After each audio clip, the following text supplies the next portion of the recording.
So I'll probably introduce everyone and let everyone kind of give their bio. So you can kind of, so, you know, Diana can brag about Broadway and stuff. So that's really what that's for. Basically just for you. Yeah. I didn't know that you guys were all going to be here.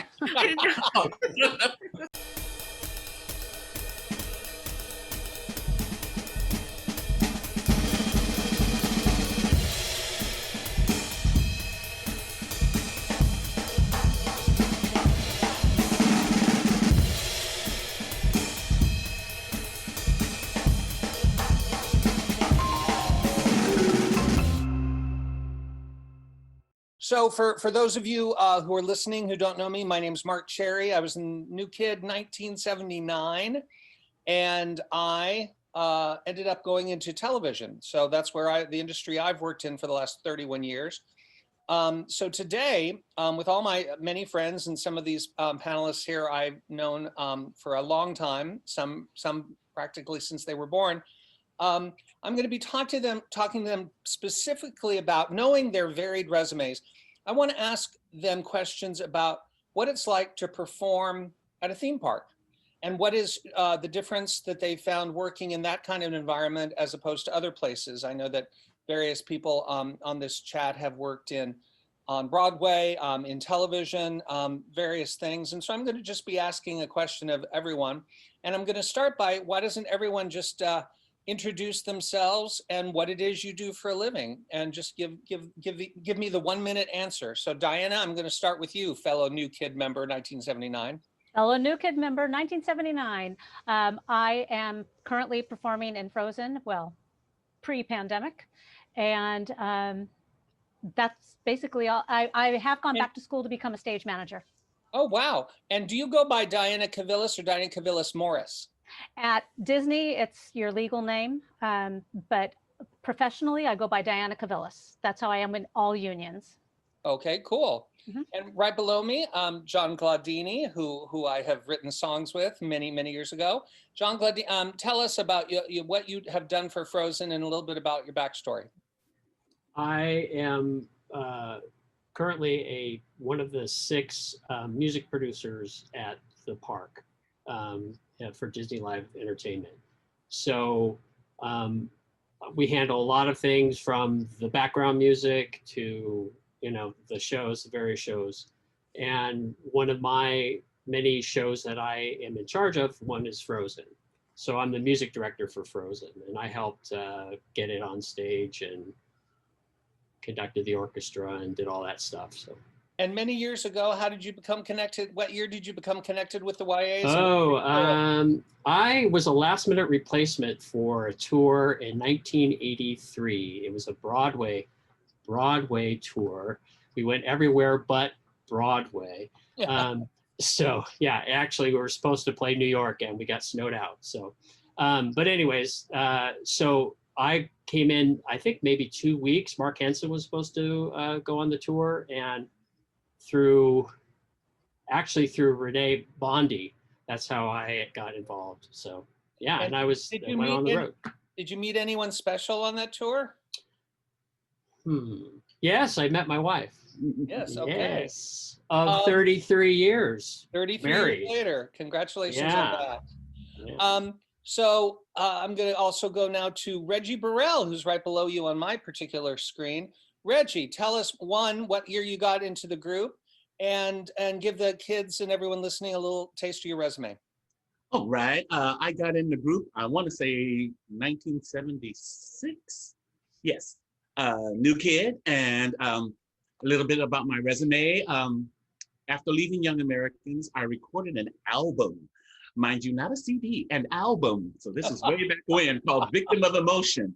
And I did a lot of session work for different artists, Michael Jackson, Madonna, Huey Lewis, Dionne Warwick, Gladys Knight, and whom I toured with, Gladys Knight, for 10 years, all of the 90s.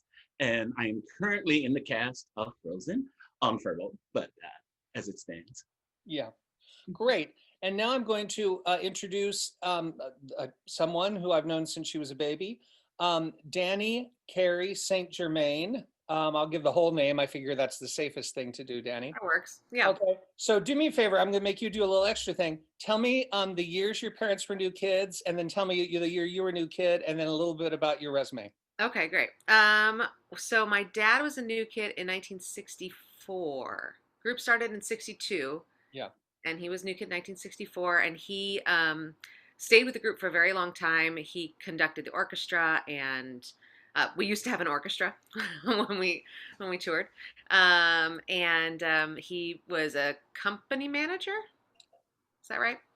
And then my mom, what year was she a new kid? I think she was 77. 77. Okay. So yes, that makes sense. Yeah. So she was a new kid 77, and she was a dancer and a singer, and they met and fell in love.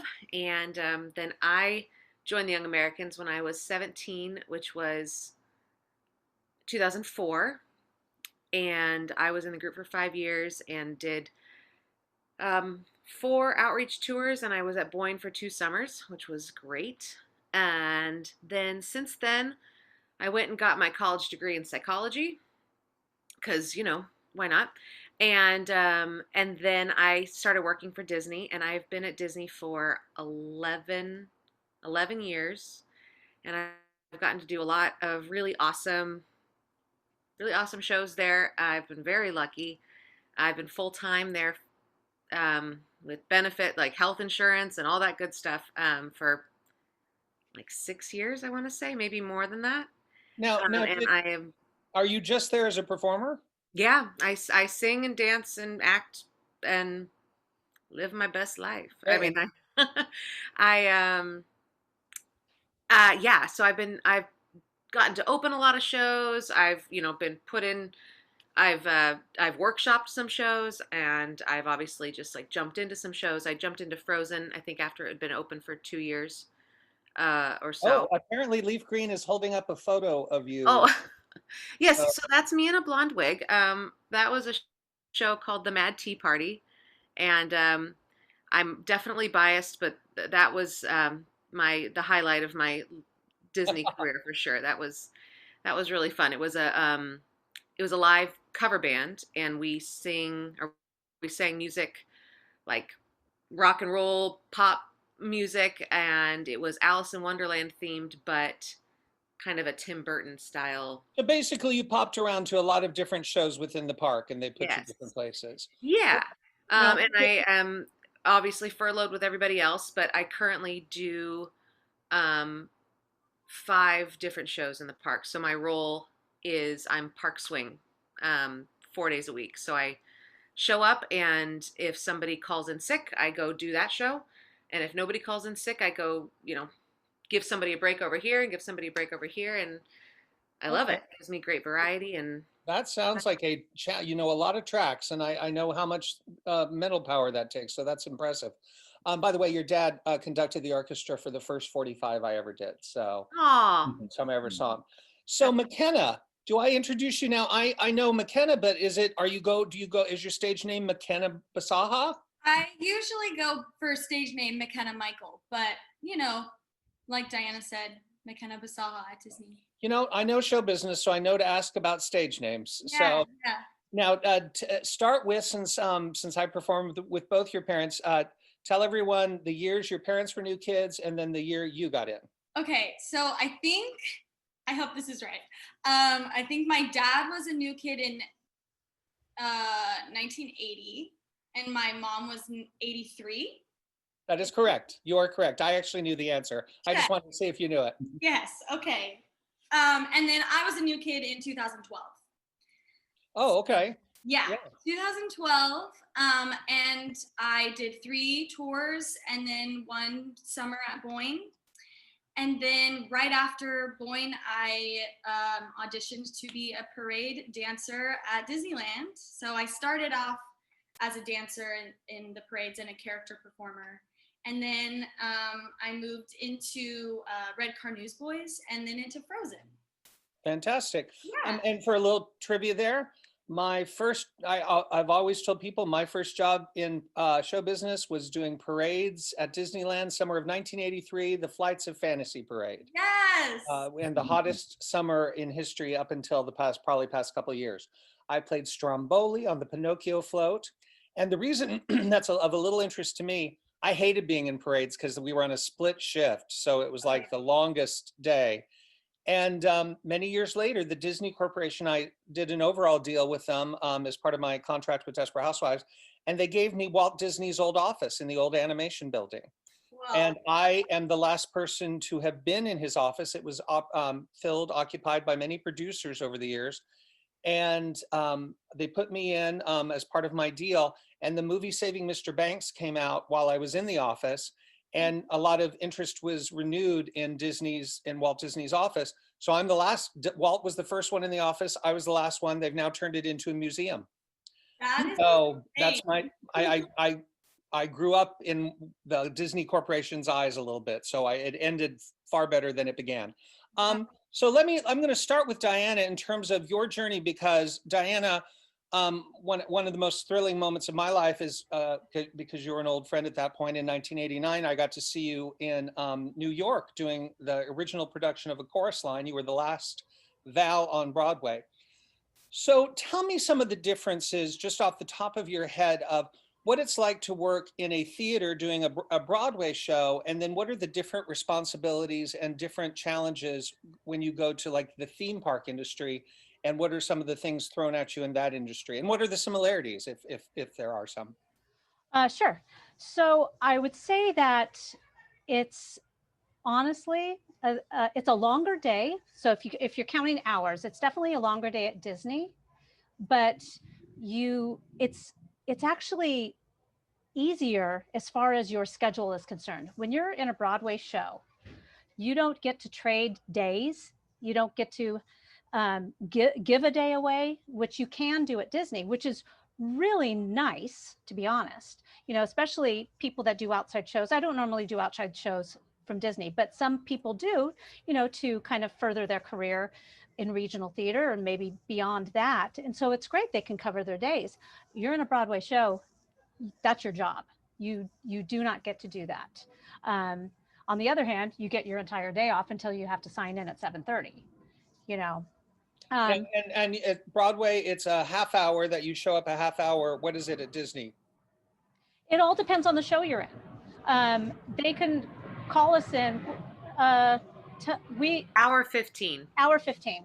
Yeah, so they have us come in an hour 15 because it's a corporation.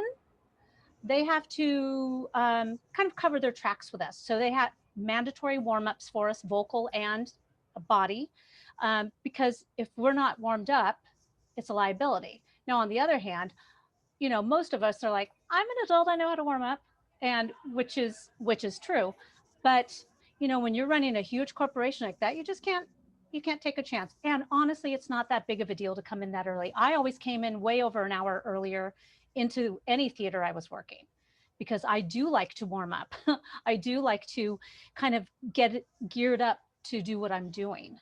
But as far as performing, you know, I get the same thrill out of performing in a show on a stage in New York or on tour or whatever as I do at the park. It all is how you approach it and make it your own.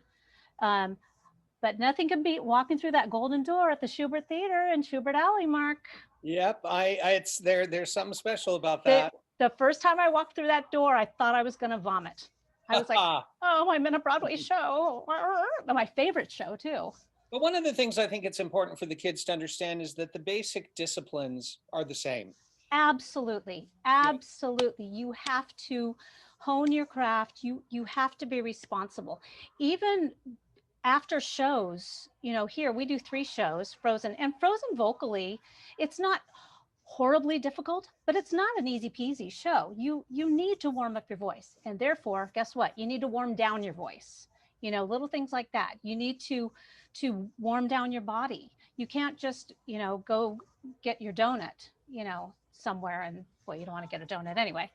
But so yes, so all of the ice cream on lunch break. So just I know, do. yeah, you've got to deal with Disney food because if you go into the park, you got a lot of that food to deal with too, I right? am completely guilty of that. I go to Ghirardelli at least twice a week The to get Diana special. the Diana special raspberry sorbet with dark hot chocolate fudge. Oh, it's so good.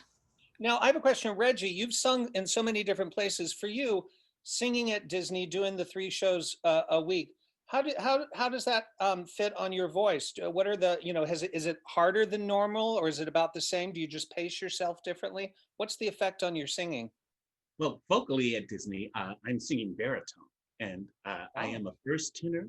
So I am just gliding through, not gliding through, John. It's not a challenging role for me. So I love singing, so it doesn't matter what vocal part I'm singing, and I enjoy doing it. It's great, it's a lot of fun. But it's nothing like being with Gladys and having to hit alto notes every now and then.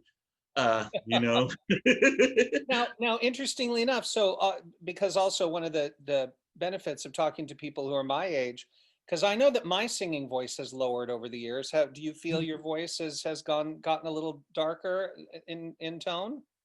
Well, there was one point where I thought, oh my God, if you don't use it, you'll lose it.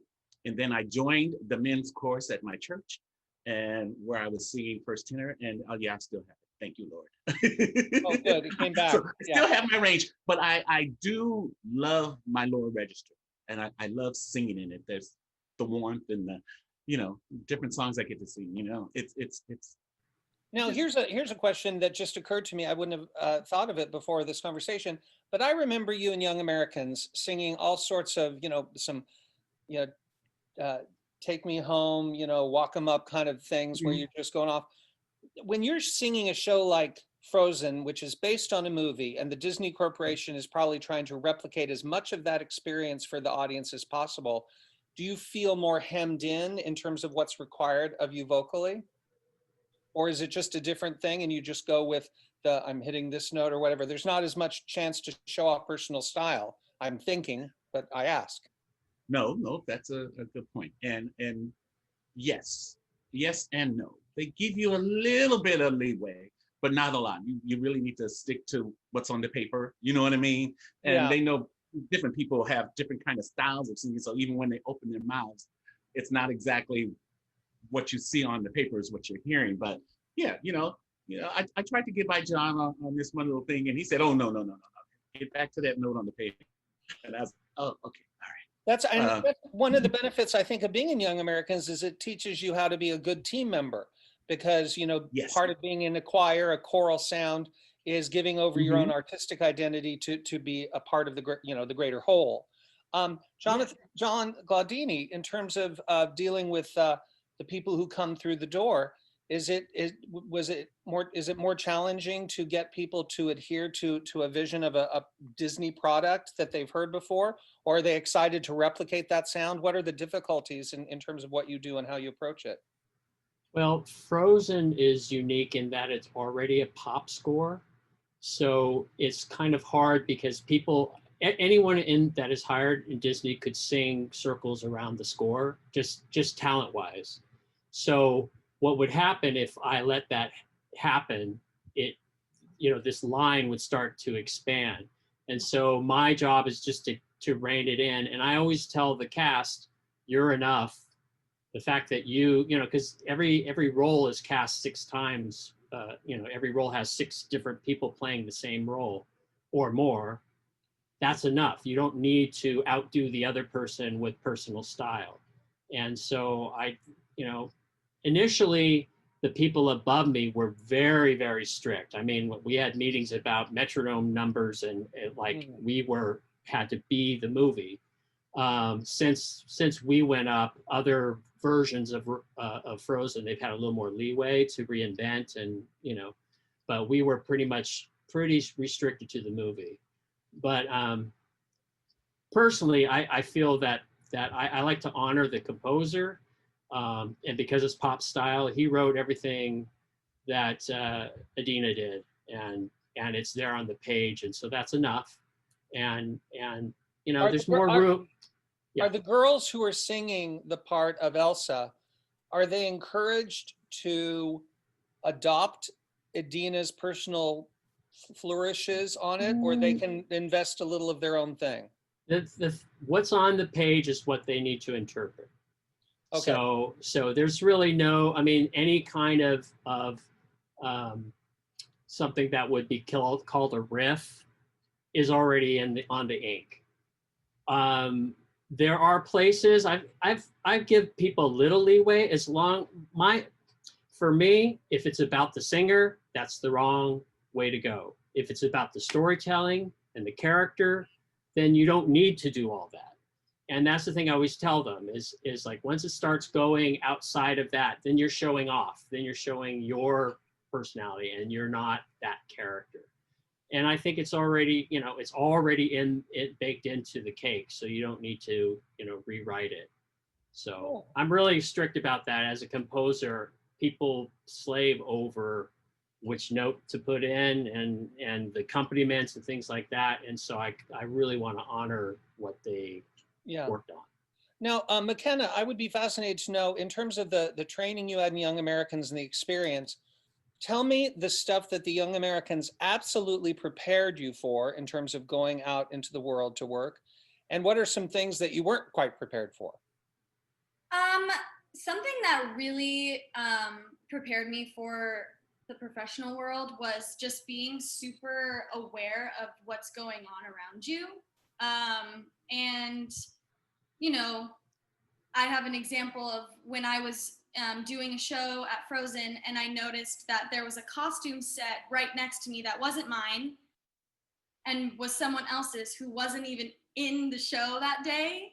And I was like, that should not be set there. And they were like, wait, what? And I was like, that person's not even here. You just set the wrong costume. But I think I'm just like always looking to see if there's anything like out of the ordinary, if that makes sense. Actually, it's so funny that you say that, because I remember, and Diana, I'm sure you remember this, we were taught not if something goes wrong on stage, but when something goes wrong on stage, to be in the moment. Exactly. And if the mic drops, whoever closest to it, pick it up.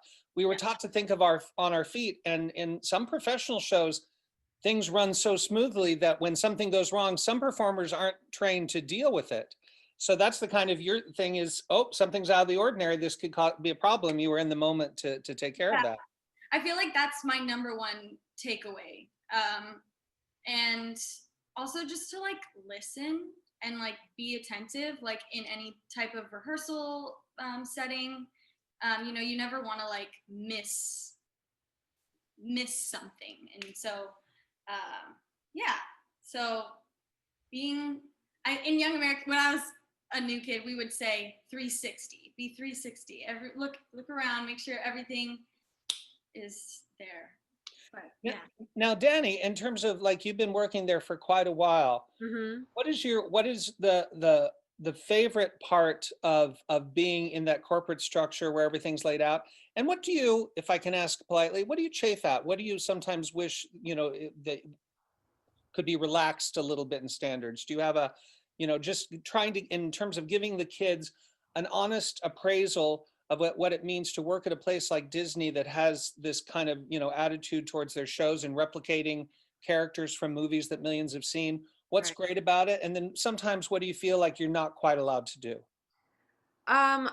I mean, there's so much that's great. So I'll start off with the negative, and the way I say it is that Disney is a major corporation, and it has all of the same problems as any major corporation. So it's, there's definitely good and bad. And I think for performers, because Disney's a corporation, Diana kind of touched on this, there's so much about liability, and they need to make sure that you show up way ahead of time so that if you're sick, they have time to get somebody else in, because the show is going up today. The show is going to happen, and your role needs to be filled, and they need an appropriate amount of time to go through the steps to call somebody in and get all of the paperwork and all the things like that. So for performers, the corporate structure is not always like the most welcome. You know, we clock in and out of for lunch and things like that. Whereas like what Diana was saying, when you're doing a Broadway show, you have much more, you know, you're only required to be there a half hour ahead of time. And if you need more time, you feel free to show up early, but like that's all it is. And Disney, there's a lot more structure that is necessary.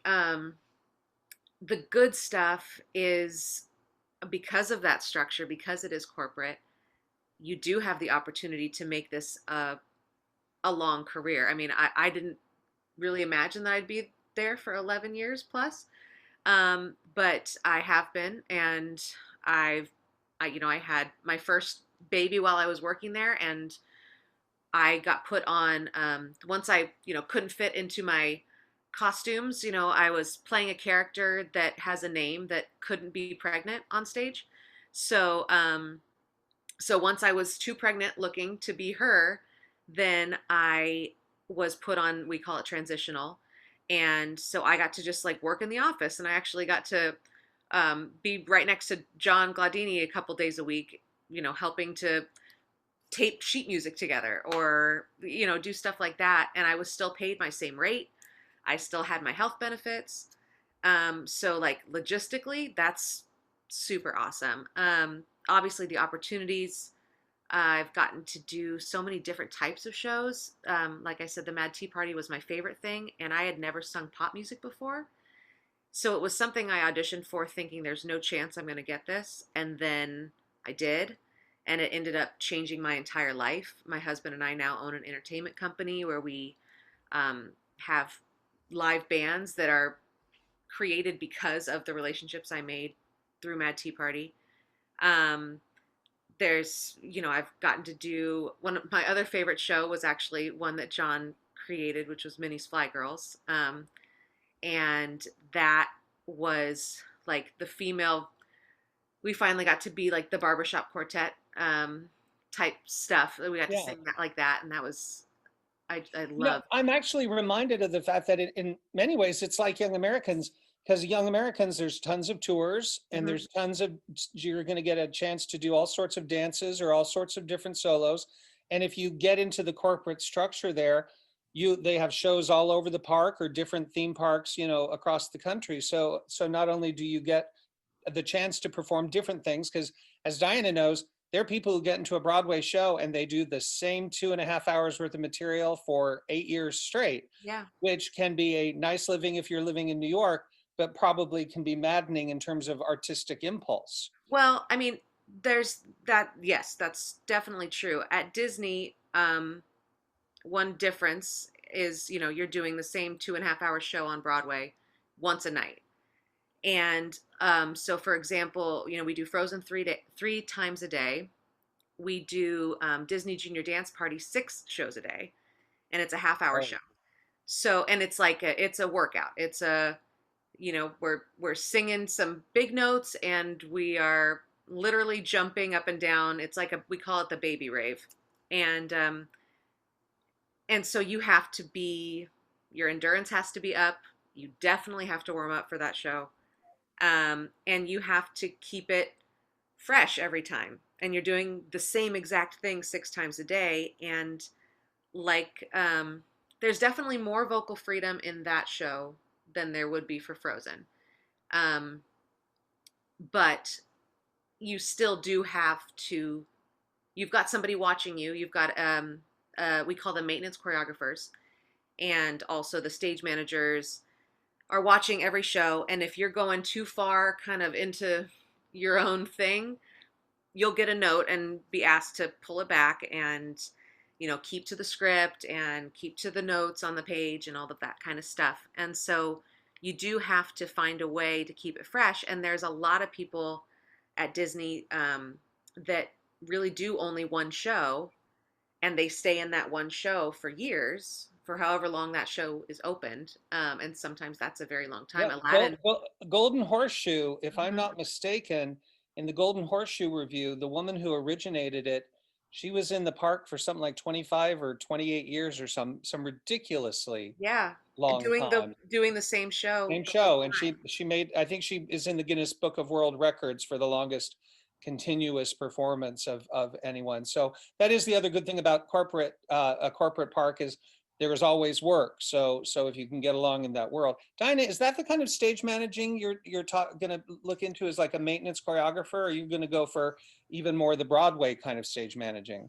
So the maintenance choreographer at Disney is different than a stage manager. The maintenance choreographer is in charge of the blocking and maybe possibly teaching new cast members the show and whatnot. They watch every single show and give notes every single show, which is a little annoying, but they get very tedious sometimes. But they miss watching two shows, and all of a sudden it's like nobody's watching the show, you guys. Let's, and people have a tendency to take advantage. Yeah. So some people that, in whether you're in a Broadway show or at Disney, you've always got those who are just a little on the unprofessional side, Yeah. And it's by the hard to way, stay consistent 6 shows a day of the same show. So, you should stay consistent. You yeah, should even Hal say, yeah. Prince one time said that part of his job with a Broadway musical is checking in every few weeks to take out all the improvements. Exactly. So, that was, yeah. Yeah, but to finish your question, yeah, my hope is to somehow transition, and it won't be an easy one, into stage management at Disney. I do like working there. I'm at home. It's normal hours, but where I'm at Fullerton College doing the stage management certificate program.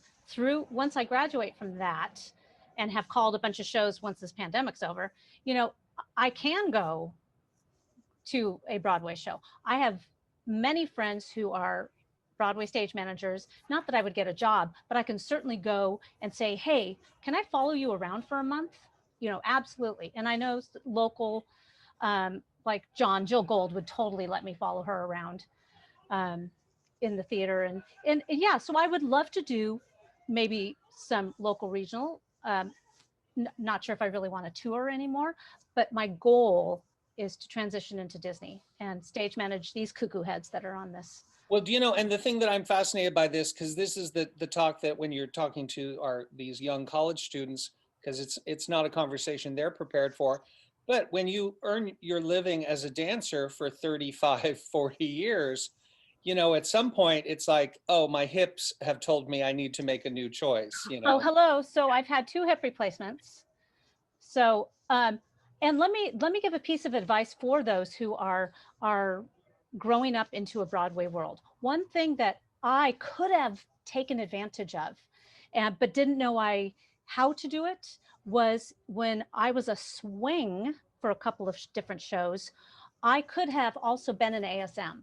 I could have learned to call the show and just learned on the job being a stage manager, and which a lot of there was a swing in 2 swings in New York in Chorus Line that they were ASMs, and they've gone on to do other things. So every show that I've done, there's been a swing being like the 4th stage manager. Yeah. Well, I got to tell you, the way it works in TV, a lot of the famous actors who've gone on to direct, Ron Howard is a good example of this. By the way, he's my current boss. Because I've got a deal at Imagine. Ron Howard was paying attention when he was on the set. He was paying attention to what the director was. And it's an important piece of advice to offer to young performers, which is, sometimes you're so busy learning how to sing, how to dance.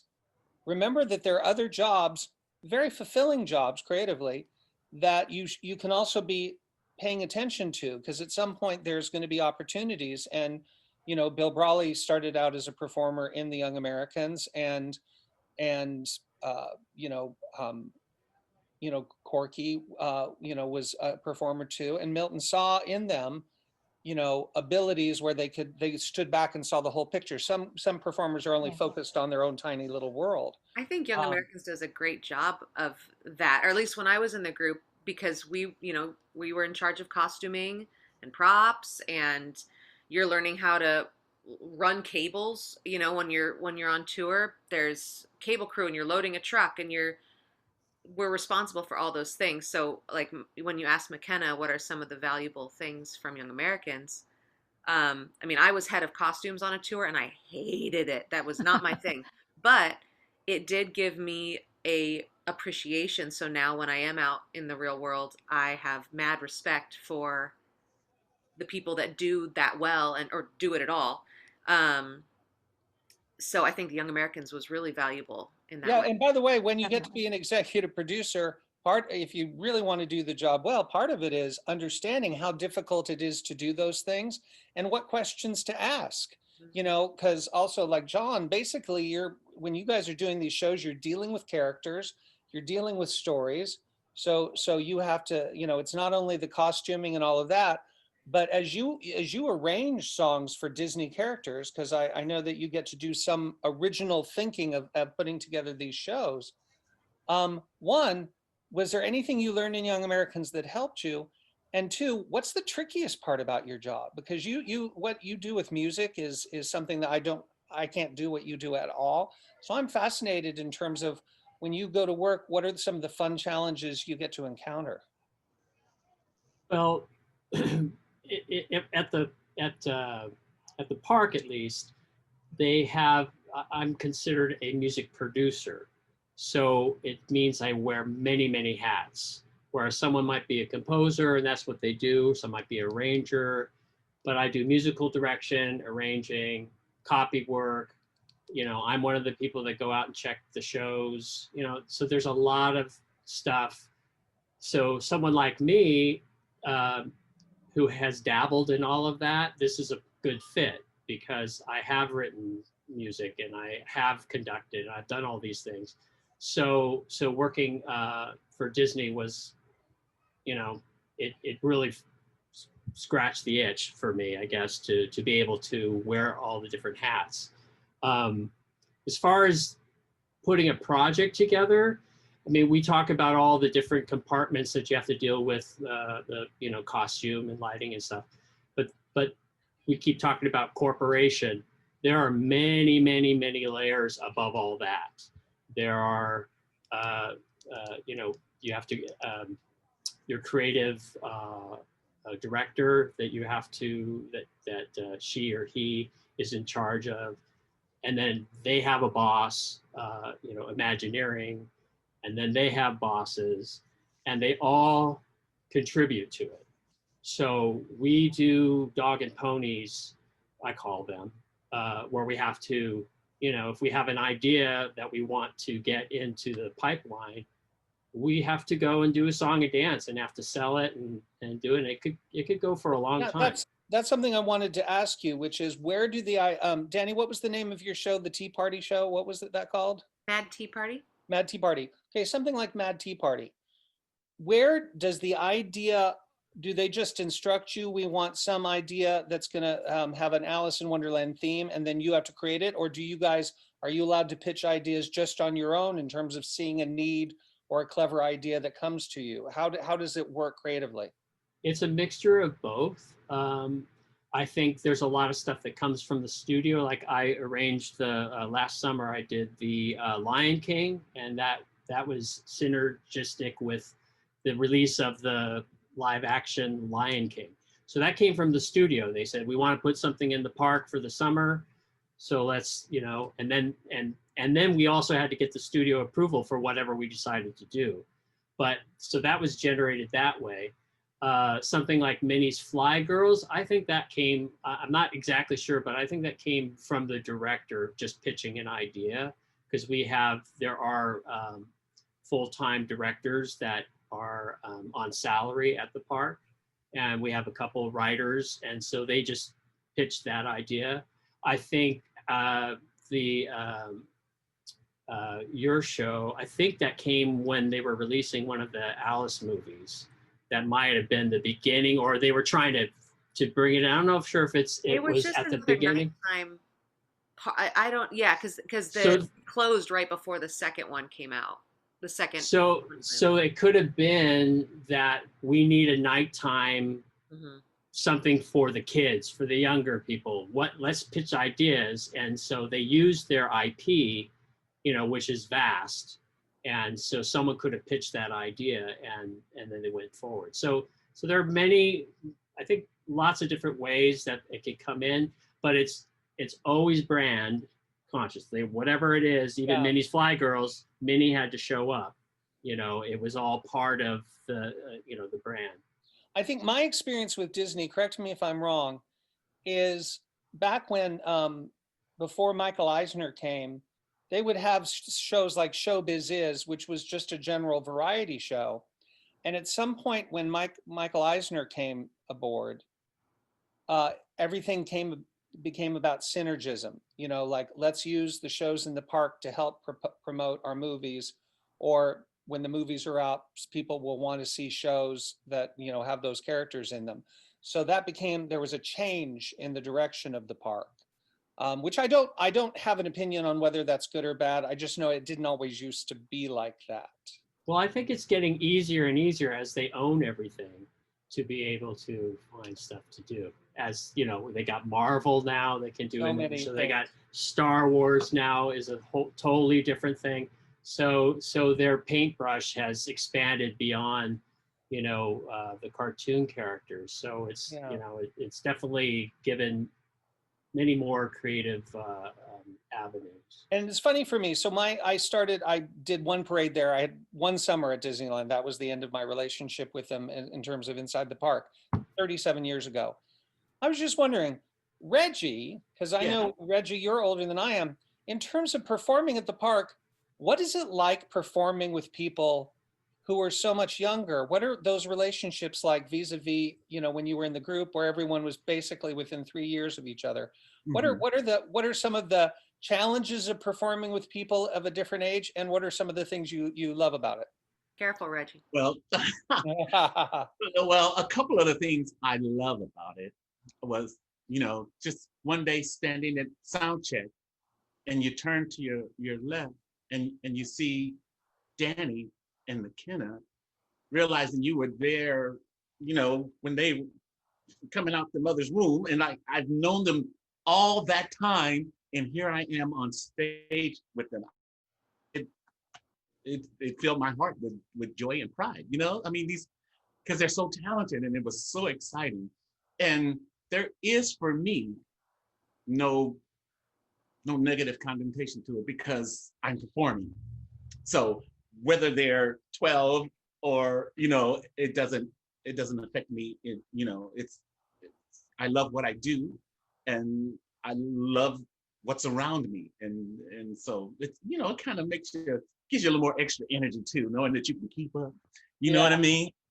Well, I remember Ray Garcia told me a story. For those kids listening, Ray was someone from Diana and Reggie's and John's and my generation. And Ray just talked about he was still going to dance auditions when he was like 42, and he couldn't get over whenever there was a break. Ray would sit down because he was tired, and then all the 21-year-old dancers were like dancing during the break, and he was just going, "Oh yeah, Ray doesn't do that anymore." So I know that sometimes, when you get a little bit older, you're looking back. I know for myself, when I think about dancing the girlfriend, I can't believe we used to dance that, because it makes me tired thinking about it. Wow. So I wonder if, like, their energy level, do you just look at the kids with amazement at how much energy they have sometimes? Well, no, because I remember when I had it, but what I do is, because once the show ends, afterwards, there's so many people doing so many things, and, different shows and all that. And I was like, I love y'all, but, I'm 64 years old, and I'm gonna go home and rest so I can be rejuvenated for my show tomorrow. I'm gonna let y'all go out, have a good time. So you pace yourself, you know what your body can take. Yeah. Now, Yeah. McKenna, being at the park, so you're doing Frozen, and someone like Dani has done shows all over. Do you get to make the same kinds of relationships that you did in Young Americans? Young Americans was a group where everyone was kind of in the rehearsal together. How is it similar or different in terms of forming bonds with your colleagues? It's definitely a little bit different because, you're not living with them, and, being on a bus with them for however long when you're traveling to another country. But I have made like some of my best friends at in Young Americans and at Disney. And I mean, we are there, you know, in a dressing room with our friends, in the green room with our friends. We're like all underground, underneath the stage, and we have really nowhere to go except for just to like hang out with each other and do the show together. So especially those who work multiple days a week, we kind of see the same people. But obviously it's different, but I love them both equally. I love the friends that I've made both equally. So. Do you get to meet people from other shows, or do you just pretty much hang with the Frozen people? Well, I did Red Car Newsboys as well before it went away. And I have some great friends who did that. That's a smaller cast. It's 6 people per show. So, you know, it's like where Frozen is like 30 or something. So, yeah. And we do things like overnights where we have to like basically practice the show if there's a new person coming in, and we're there from like 7 p.m. to like 3 in the morning, and we're all just like, you know, hanging out. Usually during overnights, we're kind of just like waiting for the new people to learn, and then when everyone's ready for us to, you know, hop in and do that number over and over again, I feel like the most bonding time that I've had learning shows at Disney has always been overnights. Yeah, I think we did those for parades. I think I remember we're doing you can only practice them when the park is closed. Exactly. So, yeah. And I remember going, okay, I'm done. Let's get me home. Oh. Yeah, no, it's what's nice about show business is it's a career you can love, but there's still moments when you can be completely and utterly over it. So here's what I'd love to do. I'd love all the folks listening to turn on your cameras. And I want to invite you to ask questions of our panel in terms of things that you're fascinated by in terms of potentially working at Disneyland or Disney World or something like that, and how to get a job. What is the audition process like? Any of these kinds of questions, I think now would be a good time to ask. Just keep turning on your cameras for those of you who are in, and then just ask our talented group here. So I've got Carson, I see Ivan. Oh gosh, Ivan, pronounce your last name for me. Villalpando. All right, I'm not even going to attempt that. Who else make a yaw sound? So. Okay, and we've got Chloe there, and then there's Brooke. Hey, Brooke.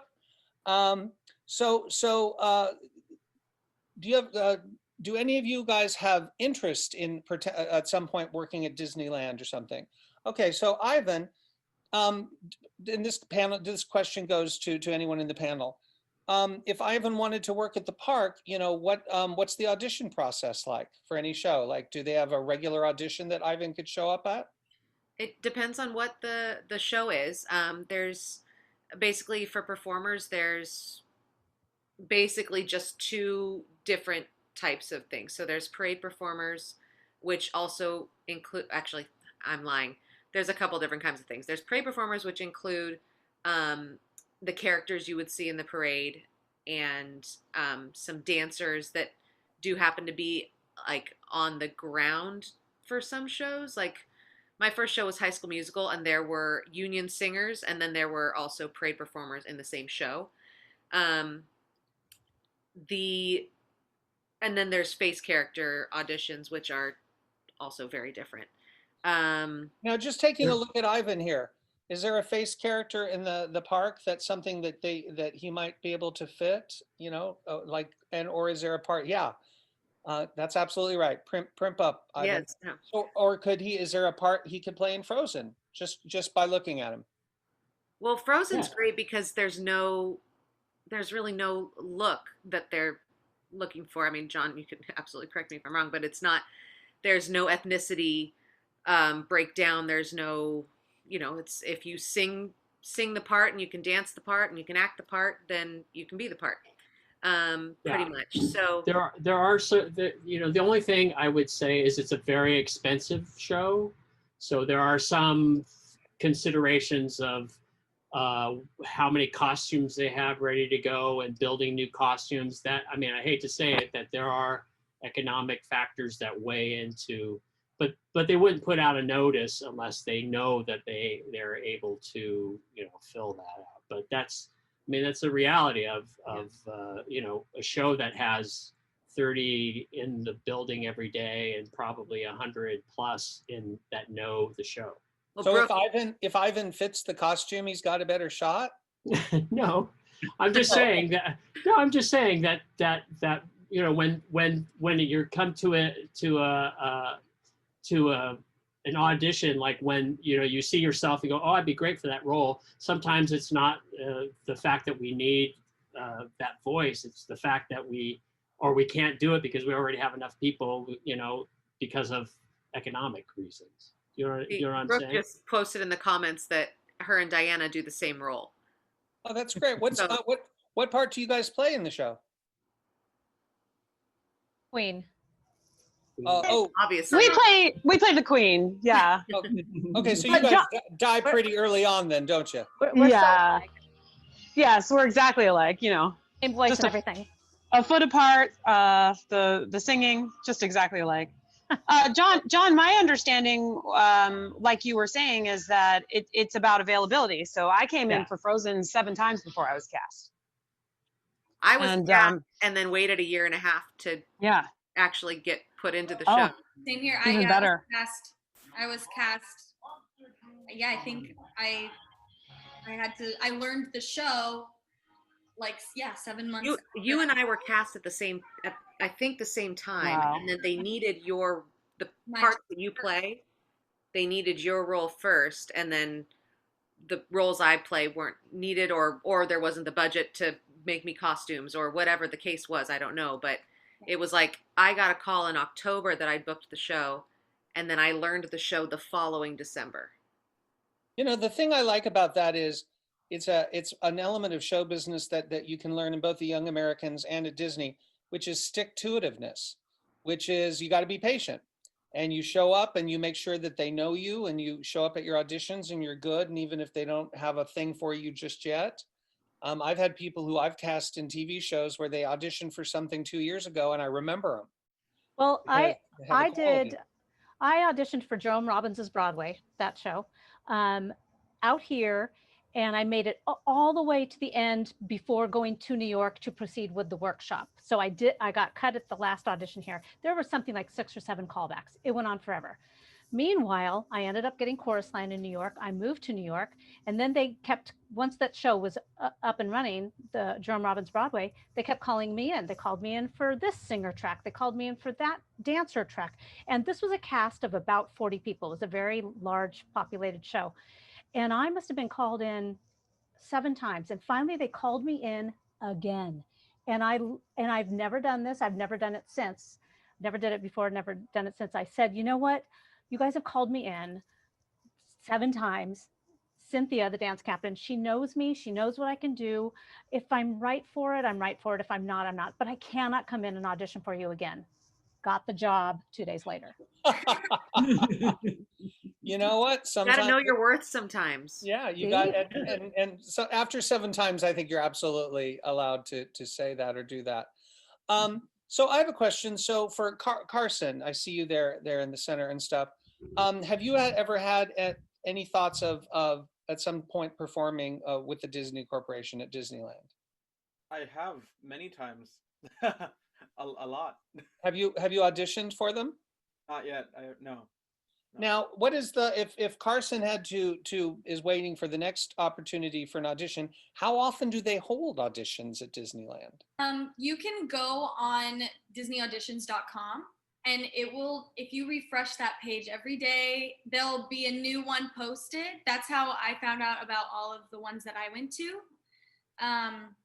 So that's like the biggest resource, and it will tell you which Disney park they're looking for, where they're auditioning, if it's in New York, LA, in Japan or whatever. And then it'll also tell you which park and what show and what exactly they're looking for. And if it's union or non-union, that makes a big difference as well.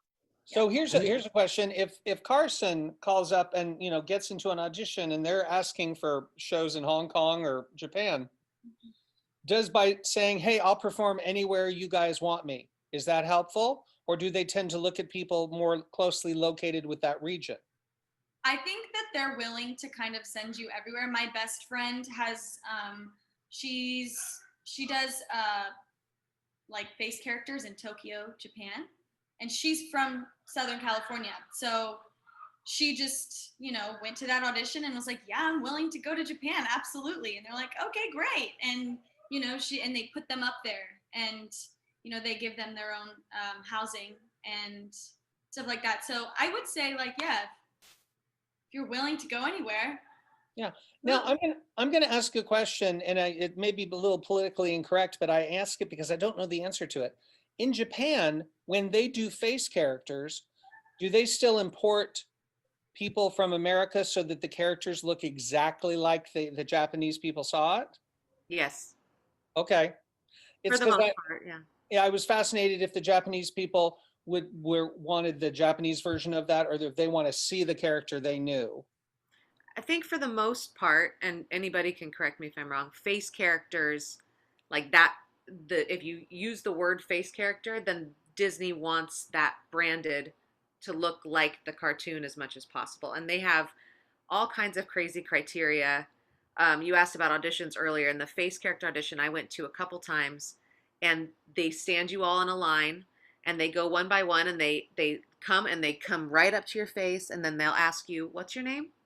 And they're just staring, they're studying, and they're studying your jawline and your eye color and your whatever else. And I don't know what all those criteria are, but they have a lot of things that they need to check off. So if they're looking for Jasmine or something like that, they're looking for very specific structures. And so they would keep that consistent as possible across any Disney park. Okay. And usually, like, what I've noticed is face characters are always, you know, exactly what Dani said, but in like Shanghai, Tokyo Disney, Disneyland Paris, all the parade performers and hosts and everyone are all usually from whatever country they're in. So yeah, it's kind of, it's a mixture. Yeah, I just know that Disney Corporation, having been connected with them, they're going to take the characters, the Peter Pans, the Cinderellas, Sleeping Beauties, they take them very seriously and protect that thing. But it occurred to me that I didn't know what was going on in foreign countries when it came to that. So I was curious about that. Do you guys have any questions about any of this that you have? Carson, Ivan, Chloe, do you have any questions? Yes, go ahead, Ivan. Turn on your audio. All right. Hi. Hi, I'm Ivan. I'm a new kid at 18. I'm from Ontario, California, so I'm not that far away from Disney and all that. And it's also kind of funny because I see some of your faces and you guys look very familiar to me now, which kind of breaks the magic for me, but that's okay, besides the point. For me, like, my plan so far is, you know, get a job at the parks and stuff like that, so I could like pursue a career in film and hopefully one day get into directing and all that kind of stuff. My question to you guys right now is, and I'll play a little devil advocate here, is when looking into theme parks, you know, such as Disney, not Universal, because I have a feeling you guys have friends of those other parks as well. What are some takeaways, like pros and cons from each of those parks, like notice as well while I look into that kind of stuff, looking at theme parks? I'm going to answer this question. I'm going to take it, but everyone jump in after me. One of the benefits of actually working at Disneyland, if you have career ambitions that go beyond theme parks, you want to get into actual TV or movies, it's the proximity to Los Angeles. That is the benefit to Disneyland proper, because you could, you know, go get a home, let's say in Los Alamitos or some way, and be halfway between Anaheim and halfway between LA. That's the first thing that occurs to me. But in terms of what kinds of things you can pursue, I know that at Disney World, they've got different kinds of shows and different kinds of setups. Diana, you've done all sorts of different jobs, and are there certain parks? Is it, on one level, I guess it's like any job where it's creative, you're going to be learning. So that's the good news about anywhere that Ivan might go. But do you have an opinion about someone like Ivan? Is it really, does he have to figure out what he wants in the long run and plan it, or What are your feeling about this? I would say that would be helpful to kind of see what the goal might be. If you're going to be working as a performer in Disneyland here or California Adventure, it's not the stepping stones aren't there to suddenly become in animation, and you have to pursue that kind of outside the realm of performing. So it's completely separate. So yeah, you can have a job there. It'd be fun for sure. And you'd be making some money. And on the side, you could be learning. Also, sidebar, if you, is it full-time or part-time to do Aspire, Dani, McKenna? I think you can do it no matter what. Yeah. Okay, so if you work at Disneyland or California Adventure or any Disney thing, you have an opportunity to go to college for free. So that's another thing as far as learning. That's a new thing. It's a new thing. Mm-hmm. Yeah. So you can learn something that you can then maybe intern in Glendale or Burbank or something. And you can always look online, on regular online, not through just our little secret internet. But DisneyCareers.com, you can always look at and see what's offered as far as jobs. And there are always internships happening, certainly during the summertime. And that would be something to look into. And in the meantime, you can perform here, maybe be able to take a leave of absence to intern. I don't know if that's possible, but yeah. So the stepping stone isn't do performing, boop-a-doo, I'm going to be a director. It's definitely, oops, there's a door here. How do I unlock it? It's the connections, though. I mean, true. Whether it's Disney or Universal, I mean, there's so many people. Like, I mean, Diana has been on Broadway and like done all these amazing things, and Reggie's sung with all of these amazing artists. And then, I'm working with both of these people that have these experiences that I have never had. And there's absolutely people at Disney that are in the voiceover industry that have helped me. I've actually started getting into that through some of the advice that I've gotten from them. There's a lot of people that are doing television and commercial work and stuff like that. And so you have this plethora of people to talk to and get advice from. And when I was on transitional, I mentioned that I was I think I mentioned that I shadowed a couple things.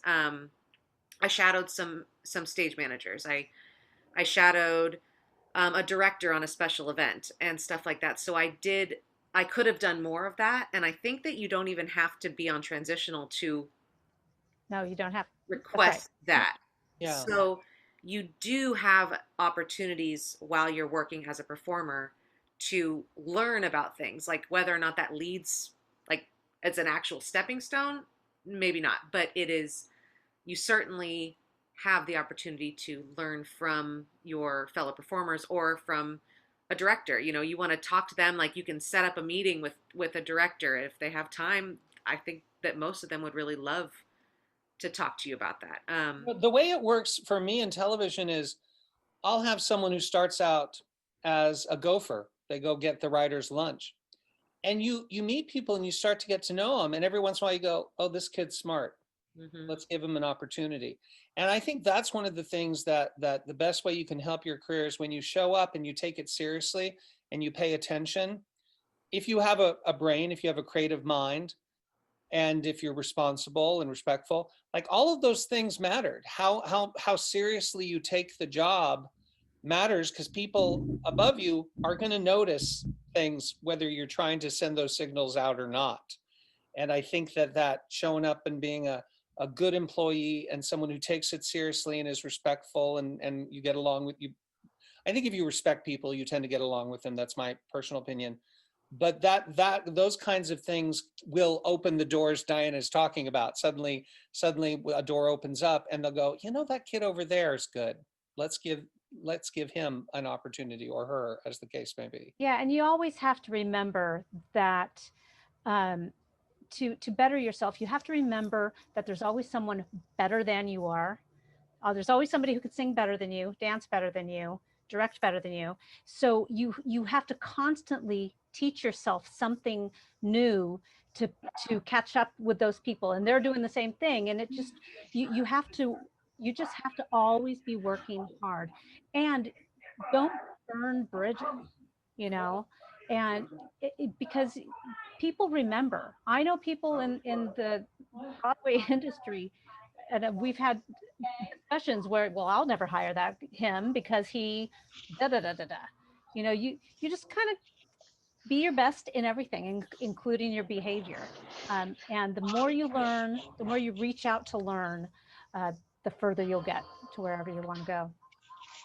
Chloe, you haven't asked any questions yet. Do you have any questions of our panel? I'm not sure. What are your interests in the Disney Corporation? Hi, I'm Chloe from Japan. So like I was happy when everybody says Tokyo. Oh, okay. So You know Tokyo Disneyland then, huh?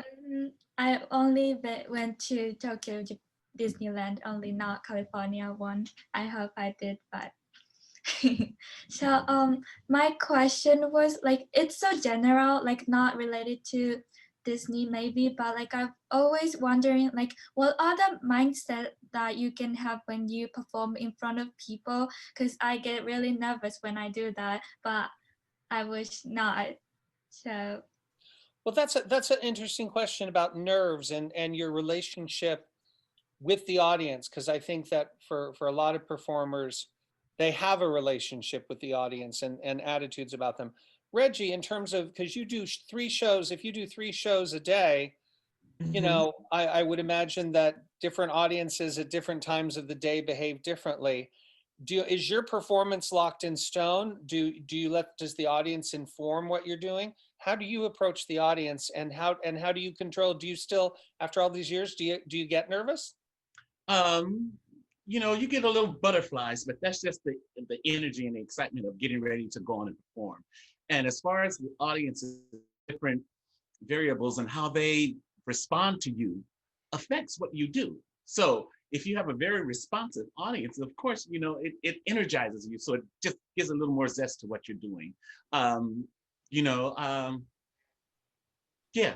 So I don't really allow that to dictate how I do my show, but you know, the more they applaud or cheer, of course, the more that it, you know, energizes you. Yeah. It fills you up. I heard a story about Ethel Merman one time, opening night of Annie Get Your Gun. She's sitting there waiting for the curtain to go up. She's chewing gum, and one of the chorus girls go up to her and said, "Oh, Miss Merman, aren't you nervous?" And Ethel turned to her and went, "Why would I be? I know my lines." Ethel Merman apparently was fearless. So it's interesting to me, whereas I've heard other performers, total anxiety every time.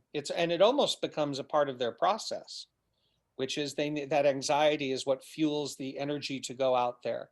When you guys do a show like Frozen, where you're portraying these characters immortalized in that very famous animated feature, does it take you, how do you approach it? Do you approach it like, I am getting into character? Are you feeling the character? Do they teach you to treat this like a character, like you would in a Broadway show or something? Do you approach it like, you know, real acting? I mean, how do you approach your own material in a show like this? For me personally, I play a child. So I play young Anna and young Elsa. And when they call places, we go upstairs and we wait in like this little room. And I always try and like be as like childlike in my mind, like right before I go on. Like sometimes I'll just like run in place and be like, ah, like, you know, because when those doors open and that stage manager opens the door, I have to just run and laugh and be a 5-year-old, which is like, I'm 26, but you know, it's fine. So I always kind of just like, you know, rev myself up to be a kid again. And I always think about, okay, so like, what were you like when you were a child? And what were you like, what are some mannerisms that you can do? And then I'm always with somebody else. So the fact that I'm like holding hands with my sister and we're doing this together always kind of calms my nerves, especially if like I know someone's in the audience that like is coming to see me or like someone I know, I get a little bit nervous, but it's So all you, once you so go- you performed both sisters. yeah, yes. Okay. Yeah. Now in terms of approaching that from an acting standpoint, do you do any exercises with your fellow cast members, or by the time the show's down, are you all in your own space? Do you have a friendship circle before the show starts? What is the cast doing before the show begins at Disneyland? Honestly, you know, before like every YA show, we do like the circle where we hold our hands and everything, which is like, I love that. I love that so much. I do that with the students that I teach. But with Frozen, it's just like you're putting your makeup on, you're putting your wig on, and then they're like places, and then everyone's places is different. Like, I'm like, for me personally, I start off the show right away, whereas Dani doesn't come in until like, I have 15 minutes. Okay. So How long is the show? it's An about hour. an hour. An hour. Okay. Yeah, the show, there's the reason why that those things can't happen is the show is an hour, and with union restrictions and breaks and things like that, there isn't that time to do those things. Yeah, tightly planned, right? Yeah, it's very There's tightly planned. corporate stuff. If they load the house late, that could affect the next show, and so it's really to the the last minute for How much time do you have in between shows? We go one show, and then we have our lunch break, and then we do our second. So I think our lunch break in total is probably like an hour. You have like a 10 before Yeah. going into lunch or something The- like the that. You know what I mean? Give me the times the three shows start. 12, 3, and It's 12, so 3, long 5. since we've done 12, that. 3, and 5. 12, 3, 12, and 3, 5. 5. Yeah. Okay, so 3 and 5 is a little tighter turnaround then. Yes. Yes. Yeah. Okay. The mandated time between shows that you like, because we're all in a union in the Frozen cast, and then the other shows is only 15 minutes. So you have to have a 15-minute break, and it's not even in between every show. It's like every hour and a half of work. I don't know exactly what the rules are, but it's not even just the performers, because the costumers have to have Right. breaks and the tech has to have breaks, and they all have to be coordinated. Right. So, Okay. So, like, because the Disney- there's a lot of tech in the show, so they have their whole regimen because they have to test things and, They're working longer than the performers are because yeah. I often think that so much of what the Young Americans prepares you to do is terrific, except they don't prepare you for unions and union rules. That's a whole lesson that will be learned after you leave Young Americans. Yeah. in I terms of- remember my first 15-minute break. I was like, wait, I have a break right now? Yeah. Crazy. Wait. But I see, that- remember Yeah. I remember being in rehearsal at Disney, and they were like, okay, AGVAs, which is what this union is called, AGVAs, take a seat, and all of the parade performers keep working. And I was sitting against the mirror like, Why? what am I doing right now? People are still working, and I'm sitting here. And I looked around the room, and the other AGVA performers were like laying down, sleeping, and I was in the room with another former YA, and we just looked at each other like wide eyes. We're like, oh my God, we would have gotten in so much trouble in Young Americans had we been Doing that. doing that. And I did a non-equity show one time where it was some equity people, some non-equity, and one of the girls in the chorus had a whole bit about calling the non-equity hotline, going, "Hey, can they do this to me? Oh, they can. Oh, okay, thanks."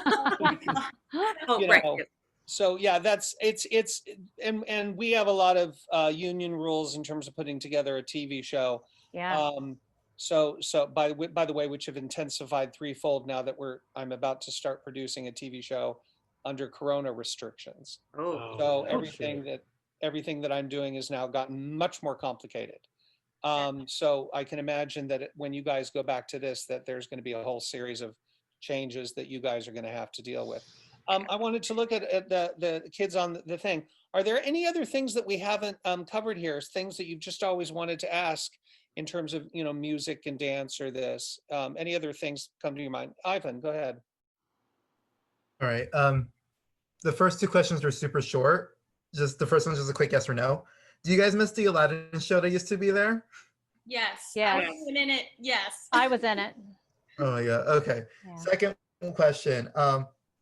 When you guys are on your breaks, are you guys allowed to go around the park and get the food there as well? Yeah. Yes. Yeah. As long Alright. as it's not the 15 minutes before showtime, Mhm.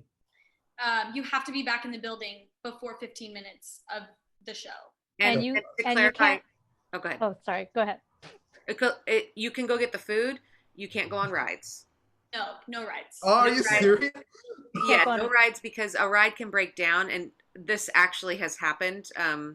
In a show that I was in, we had before Radiator Springs Racers opened, they had a cast preview, and they, so it was during the day, and it wasn't open to the public yet. So if you were a cast member, you could just go on it, and it wasn't a day I was in, thankfully, because I probably would have been a part of this group. But the whole cast of the show went to go ride the ride, and it broke down while they were on it, and they missed. Then they didn't show up for the next show, so they got in big trouble. So yeah, no rides. You can go get your food in the park though.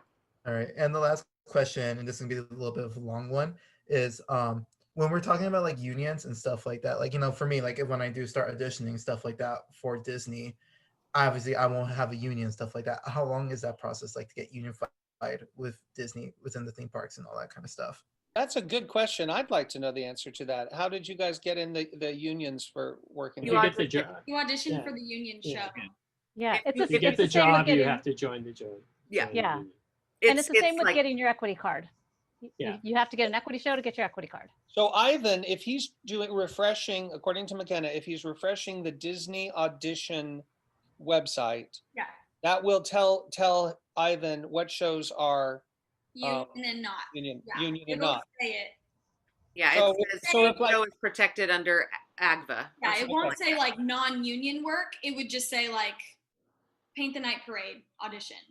Whereas it would be like Frozen, Live at the Hyperion, AGVA, blah blah blah blah blah.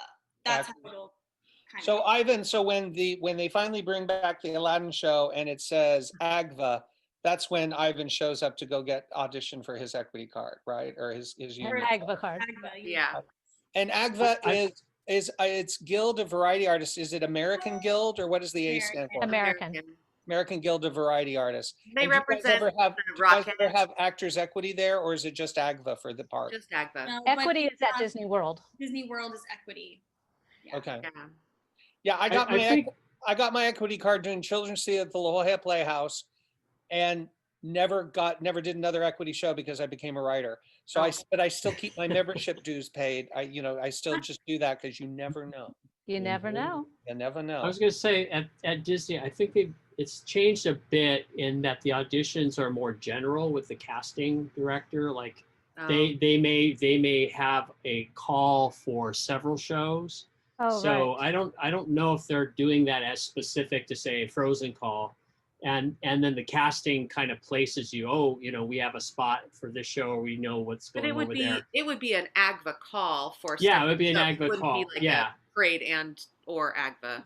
I Yeah, think, by but the they way- used to just do a Frozen call, and Right. and then the creative people would be there, and it would all be just that. But now it's kind of just being run through casting for the park.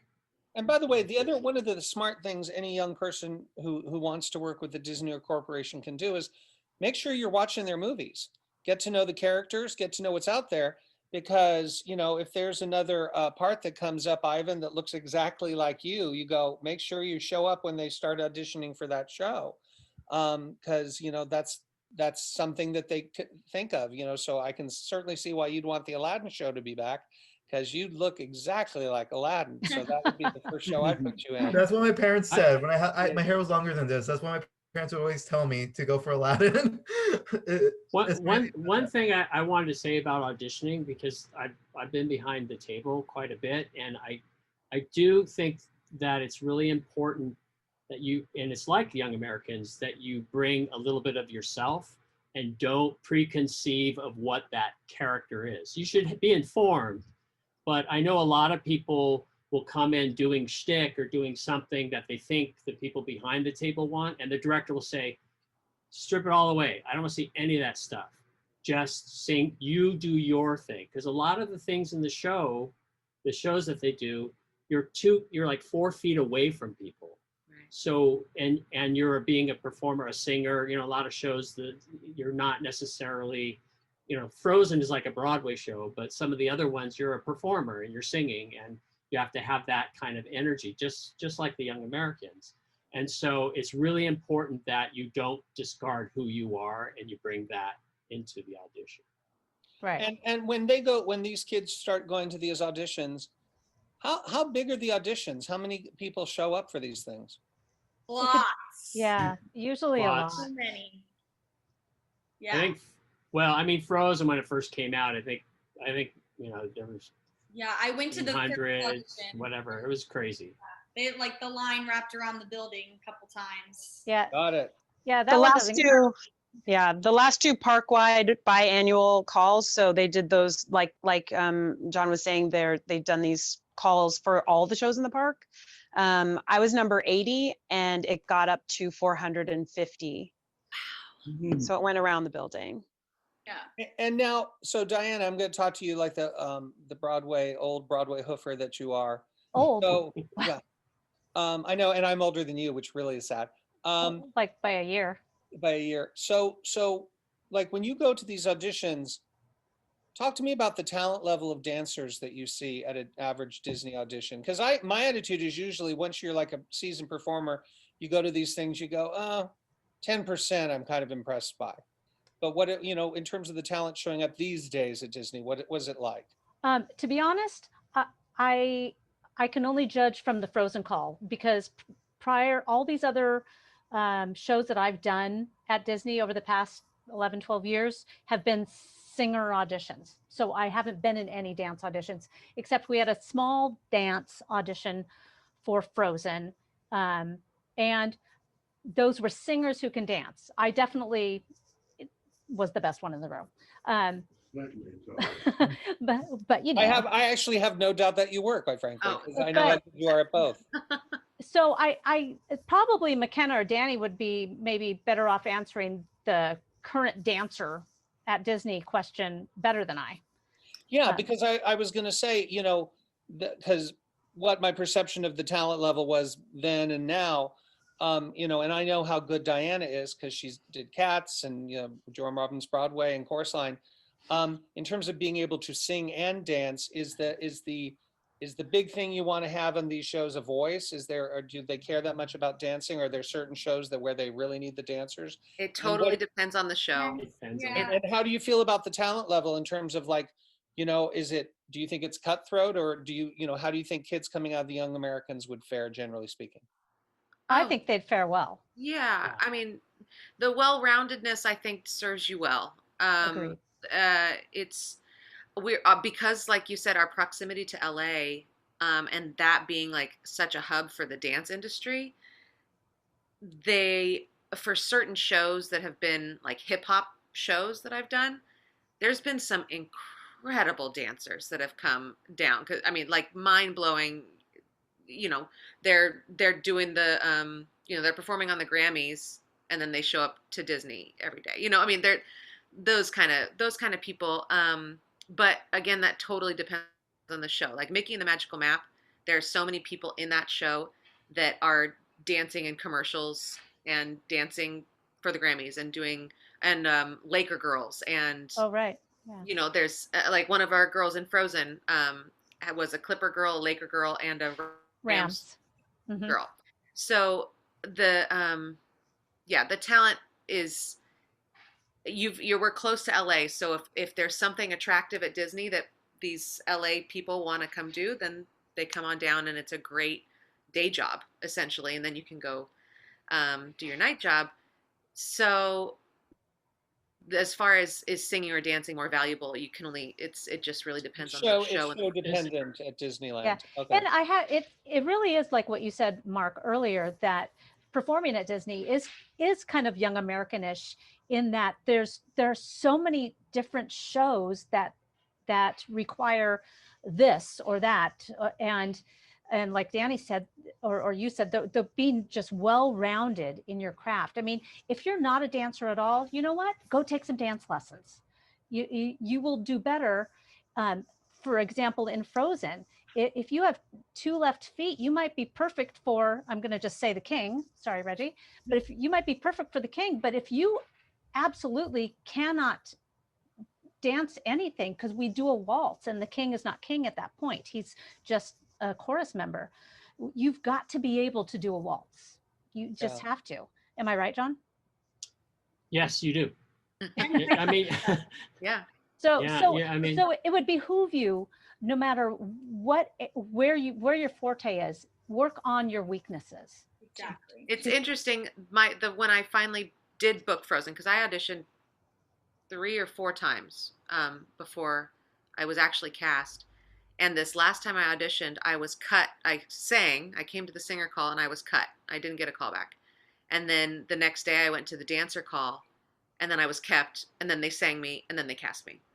So that was your way in. It just, that's how it worked out this time. I have been in shows at the park where I was only a dancer and I didn't even have a microphone on. And then I've been in shows at the park where it doesn't matter if I dance or not. So it all depends on the show. All over the place. I know in the park that they are, from the music department, we are striving and pushing to keep it live singing, because with technology, a lot of sweetener, a lot of stuff can be tracked and people can lip sync and all that kind of stuff. But we really push to make sure that it's live. So that's a good thing, because that's why you want to do both. If you're a dancer, like we have tracks to kind of support, but all our dancers have to sing. They have to be able to carry up their parts and do everything. It's not on track. Well, I think you have to sing and dance. I think this is a good place to end this, because I think one of the things that I always feel about show business, from where I'm sitting after all these years, is show business is an occupation. Many are called, few are chosen. And so, but that being said, it's also, the tortoise and the hare. It's like the people who want to know that it's a marathon and not a sprint, and you keep plugging away and you really worry about the artistry of what you're doing, dance, singing, music, combination of all three. The race is ultimately to those who love it and want to get as good as they possibly can. And, if they tell you no, 5 or 6 or 7 times, well, when they finally say yes, that's how careers get born. And so one of the things I love about the Young Americans is it gives people opportunity to work on their art, but also sometimes you don't get picked for a tour. Sometimes you don't get picked for a solo. And I think it's important, because there were some really talented people when I was in the group, and they didn't go on to pursue careers, because when they kind of went out to do it, they got rejected, and they weren't prepared for rejection. And I think it's a necessary part of show business, because a show business, for most mere mortals, says no an awful lot. Mm-hmm. So for you guys who are in the group, take the lessons from the group and learn as much as you can from before you go out. And before we go, Kenny Morris is asking Reggie, Oh, God. 16 bars of Love I Heard Away from your Epic album debut. Do it. Come on, Reggie. Oh my goodness. If Reggie, I remember the words. Now, come on, it's like 30 years, Can you sing us Is out? John getting the sheet music? Is that what you're doing? Getting the album. We should help you. Oh my goodness. I just can't remember the words. You've been you could never remember the words. What does that matter? From He was all doing the it. hurt that you've been through. Oh. I can't remember. Oh my gosh! I Wait, need get to I- the chorus. Get to the chorus. Oh, you want me to scream and holler? Yes, go. Not singing all day? Just go. Yeah, I'll fuck that up. Love all the hurt. Go. Baby, let me love all the hurt away. Oh, that's too high. It's not too high. but I haven't sung. You have to prepare for these things. We've been on quarantine. We talked about that this morning. You got to warm up before the show. We have no liability here, so we don't care if you strain yourself. So. True. Oh, but I do. See, Oh, do it in your baritone voice, Kenny says. the chorus, baby, let me love all the hurt away. You go. Make it so much better if you let me love all the hurt away. I'll give it all to you. Baby, let me in. Let the love begin. I'll love the hurt away. There you go. Yes. The king from Frozen, ladies and gentlemen. There you go. All right. Well, listen, kids, thanks for showing up for this this latest panel, showbiz panel that we're doing. And we hope to see you again. All my panelists, thank you so much. I think this was very instructive and so helpful for the kids. And it's just great to see you guys. Yeah, So I miss so many of you. Yeah. So listen, you all take care. By the way, I want to say to Andy Luna, thank you so much for the gift you sent for the Young Americans sending, because my mother passed away and they sent the loveliest flowers for me. And I really appreciate that, Andy Luna. Meant the world to me. Really appreciated it. So, well, all of you are family. It's so lovely to see you all, and lovely to meet the new members of the family. Everybody take care, and we'll be seeing you in the future. Bye, guys. Bye. Good to see you. See you. Brilliant.